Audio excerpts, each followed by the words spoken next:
អ្វីទៅជាជីវិតគឺជាពេលវេលាមួយដែលយើងរស់នៅសពថ្ងៃហ្នឹងលោកហៅឈ្មោះថាជីវិតអ្វីទៅជាអាយុគឺជាពេលវេលាមួយដែលកន្លងផុតទៅលោកឲ្យឈ្មោះថាជាអាយុចតរោធម្មាវត្ថន្តោចូលចម្រុងចម្រើនកើតមានដល់ទាននិសារាធិបតីសម័យម្ចាស់ដើមទានប្រធានម្ចាស់ដើមបុណ្យញាតិញោមជាពុទ្ធបរិស័ទដែលមានវត្តមាននៅទីនេះนะโมตัสสะภะคะวะโตอะระหะโตสัมมาสัมพุทธัสสะนะโมตัสสะภะคะวะโตอะระหะโตสัมมาสัมพุทธัสสะนะโมตัสสะภะคะวะโตอะระหะโตสัมมาสัมพุทธัสสะ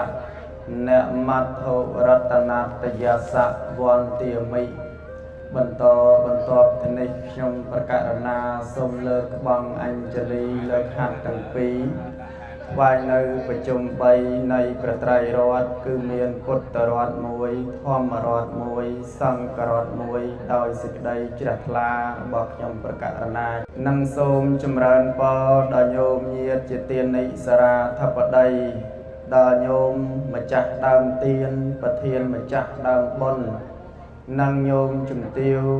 ឯកឧត្តមអុកញ៉ាសេងគៀននិងឯកឧត្តមជាសំណាងនិងញាតិញោមដែលជាម្ចាស់ដើមទានប្រធានដើមបុណ្យម្ចាស់ដើមបុណ្យលោកលឹម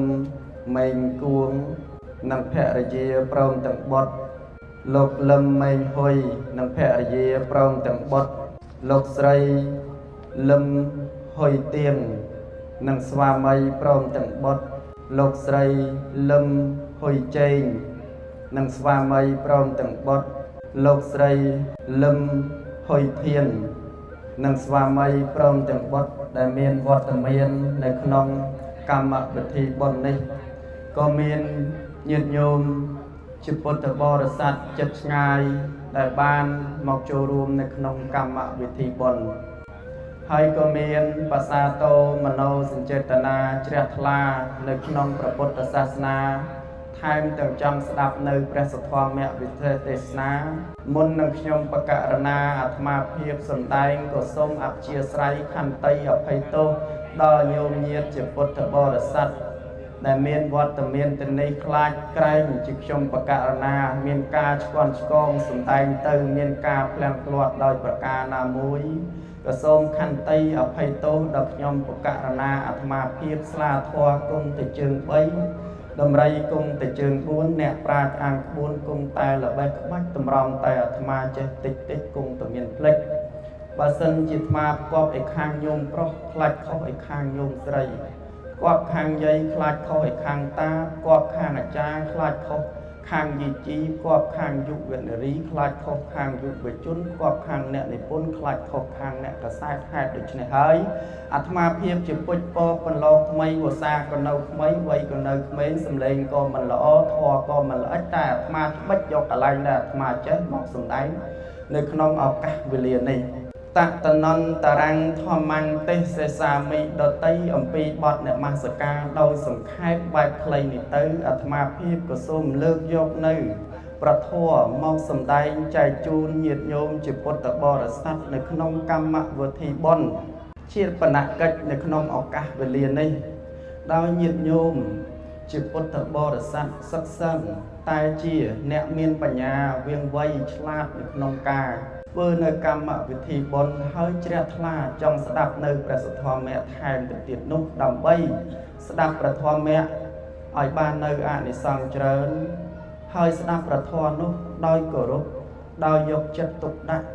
នៅក្នុងការប្រណិប័តនៅក្នុងចិត្តរបស់យើង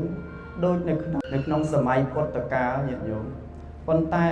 មិនមែនពុទ្ធកាលយើងនេះទេគឺពុទ្ធកាលពុទ្ធមុននោះមានសត្វកាជៀវទាំង500ក្បាលហ្នឹងជ្រះថ្លាក្នុងការស្ដាប់ព្រះធម៌ឃើញព្រះអង្គសូត្រនៅអភិធម្មដូចជាព្រះគ្រូវិភ័តញ្ញាណមុំសគឿនរាជាគណៈថ្នាក់ចត្វាហើយក៏ត្រូវជាបច្ចៅអធិការវ វត្តតុសេតារាមហើយវត្តព្រៃសកាយគុំពីមកស្នាស្រុកស្ទឹងត្រង់ខេត្តកំពង់ចាមដែលលោកបានសូមស្វាជីដោយមិញអញ្ចឹងញោមព្រះអង្គស្វាជីថាកុសលាធម្មីអកុសលាធម្មីអព្យាកតាធម្មីសុខាយវេទនាសត្វកាជាវនោះមិនចេះប្រែទេញោមហើយក៏មិនដឹងថាលោកនឹងសូត្រមានន័យយ៉ាងណាយ៉ាងណីដែរប៉ុន្តែគ្រាន់តែស្ដាប់ដោយគោរពនៃធម៌ដែលព្រះអង្គសូត្រនោះហើយក៏បានប្រកាសមេវងនឹងក៏ប្រកាសដល់ពួកកាជាទាំង499ក្បាលនឹងថាវើយគ្នាយើងចូលអ្នកទាំងអស់គ្នាស្ដាប់ទៅមើលតើប្រសង់សូត្រអីឬតែធម្មមីហ្នឹង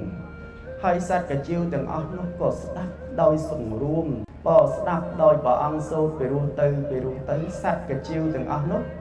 ក៏ធ្លាក់ស្លាប់ម្ដងមួយរហូតអស់ទៅហើយទៅចុតតិបដិសន្ធិទៅកើតនៅឋានទេវលោកនោះទាំងអស់ញោមបងនេះគ្រាន់តែជាសត្វញោមហើយអត់ដឹងថាព្រះអង្គនឹងសូត្រយ៉ាងម៉េចប្រែយ៉ាងម៉េចទេគ្រាន់តែស្ដាប់ដោយគោរពហើយបានទៅកើតនៅទេវលោកអញ្ចឹងញាតិញោមកុំឲ្យចាញ់នៅសត្វកាជាវណាញោមណាព្រោះអញ្ចឹងយើងរក្សាចិត្តស្មឹងស្មានយើងប្រមនោចិត្តរបស់យើងនឹងស្ដាប់នៅប្រធមយ៉ាងណាមិញជីវិតរបស់មនុស្សយើងនឹងដែលរស់នៅផែនដីនឹងពុំមានបុគ្គលណាមួយអាចកំណត់បានអាចស្មានដឹងនោះឡើយកើតមកហើយត្រូវតែស្លាប់ទៅវិញទោះបីជាឥឡូវហ្នឹងមានបច្ចេកវិទ្យាមានថ្នាំព្យាបាលការពារគ្រប់បែបយ៉ាងទំនើបយ៉ាងណាក៏ដោយតែចុងបញ្ចប់នៃជីវិតត្រូវតែស្លាប់ពុំមាននរណាម្នាក់អាចគេចផុតអំពីសេចក្តីស្លាប់បានទេញោមអ្វីទៅជាជីវិតគឺជាពេលវេលាមួយដែលយើងរស់នៅសពថ្ងៃហ្នឹងលោកហៅឈ្មោះថាជីវិតអ្វីទៅជាអាយុគឺជាពេលវេលាមួយដែលកន្លងផុតទៅលោកឲ្យឈ្មោះថាជាអាយុដូចជាមានតួយ៉ាងដូចជាញោមឧបាសិកាតាំងមាវឯងដែលគាត់បានធ្វើមរណកាលទៅនៅក្នុងបច្ចុប្បន្នមាយុ87វាសានេះឯងជាអាយុរបស់គាត់តែបានរស់នៅលើផែនដីនេះរស់នៅក្នុងភពនឹងញោមក៏មានបច្ចុប្បន្ន87វាសាទោះជាគាត់ស្លាប់បាត់បង់ជីវិតរូបកាយទៅក៏ដោយតែគាត់បានបន្សល់នៅប្រយោជន៍ដល់កូនគ្រប់ប្រាណជាច្រើនដល់កូននឹងបន្សល់អនុស្សាវរីយ៍ជាច្រើនបន្សល់ទុកនៅឲ្យកូនប្តីកូនប្រសាកូនប្រកើតចៅប្រសាចៅប្រកើតនិងអ្នកចិត្តខាងភូមិផងរបងជាមួយដែលបានស្គាល់និងបានយល់អំពីគាត់បានបន្សល់ទុកនៅជាពិសេសដូចជាញោមឧបាសិកាដែលជាម្ចាស់ដើមបុណ្យជាកូននិងជាប្តីបានធ្វើកម្មវិធីបុណ្យនេះតាំងពីថ្ងៃដែលគាត់បានធ្វើមរណកាលមកដល់ពេលនេះ3យប់4ថ្ងៃបងហើយដល់ពេលតម្កល់ដល់4យប់5ថ្ងៃបានយកគាត់ទៅរៀបចំទុកដាក់នេះញោមបងនេះដោយសារតែគាត់ដល់ផលនៃអំពើល្អដល់កូនមានចិត្តកតញ្ញូនិងរលឹកដឹងគុណរបស់គាត់ជីវិតរបស់យើងនេះបើតាមអ្នកប្រាជ្ញពីបុរាណលោកបែងចែកជីវិតហ្នឹងជា4ចំណែកទី1ហ្នឹងអបដិកាជីវិតនឹងលោកប្រៀបដូចជានឹងក្រមឈើតចៈជីវិតនឹងលោកប្រៀបធៀបទៅនឹងសម្បកឈើភាគុជីវិតនឹងលោកប្រៀបធៀបទៅនឹងស្រែឈើសារៈជីវិតលោកប្រៀបធៀបទៅក្លឹមឈើអបដិកាជីវិតប្រៀបទៅនឹងក្រមឈើលោកប្រៀបធៀបទៅនឹងដើមឈើម្យ៉ាងដែលមានក្រមមានសម្បកមានស្រាយហើយនឹងមានក្លឹមយ៉ាងណាមិញជីវិតរបស់យើងក៏អញ្ចឹងដែរបើយើងរស់នៅមានគុណធម៌ល្អដឹងបុណ្យដឹងបាបដឹងទោសដឹងគុណឪពុកដឹងគុណម្ដាយលោកហៅឈ្មោះថាជីវិតប្រកបដោយខ្លឹមសាររស់នៅមានប្រយោជន៍ដល់សង្គមជាតិនិងសង្គមគ្រួសារភាគុជីវិត ជីវិតប្រៀបដូចជាសម្បកឈើបើយើងប្រៀបធៀបនិយាយឲ្យស្រួលស្ដាប់និយាយឲ្យសាមញ្ញឲ្យស្រួលយល់មកស្រាយវាមិនដែលល្អជាងខ្លឹមទេហើយខ្លឹមវាតែងក្រាន់បើជាងស្រាយក្រម៉វាតែងតែនៅក្រៅប្រៀបបានដូចជាមនុស្សដែលកំពុងជួបទុក្ខកង្វល់ទុក្ខវេទនារឿងមួយទៅរឿងមួយមិនចេះចប់មិនចេះហើយប្រៀបដូចនឹងអបដិកាជីវិតនឹងគ្មានន័យអីទេมันបានបំពេញនៅសេចក្តីល្អធ្វើតែសេចក្តីអាក្រក់ជីវិតបែបនេះលោកថារស់នៅมันមានខ្លឹមសារអីទេហើយបើនិយាយឲ្យធ្ងន់ពិបាកស្ដាប់ទៅគឺរស់នៅនាំតែធ្ងន់ផែនអីទេញាតិញោមអញ្ចឹងបានមានធម្មបទមួយព្រះសម្មាសម្ពុទ្ធព្រះអង្គសម្ដែងនៅព្រះគាថាថាយោចវសតាំងជីវេអបស្សៈធម្មមតមੰអេកាហੰជីវតាំងសយោបស្សតោធម្មមតមੰបុគ្គលណាដែលមិនបានឃើញធម៌ដល់ឧត្តមឧត្តមធម៌ដល់ប្រសើរទោះបីជារស់នៅ100ឆ្នាំមិនស្មើបុគ្គលដែលរស់នៅតែមួយថ្ងៃទេប៉ុន្តែបានឃើញធម៌ដល់ឧត្តមឧត្តម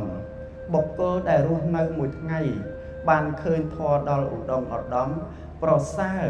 ជាងបុគ្គលដែលរស់នៅ100ឆ្នាំតែមិនបានឃើញធម៌ដល់ប្រសើរ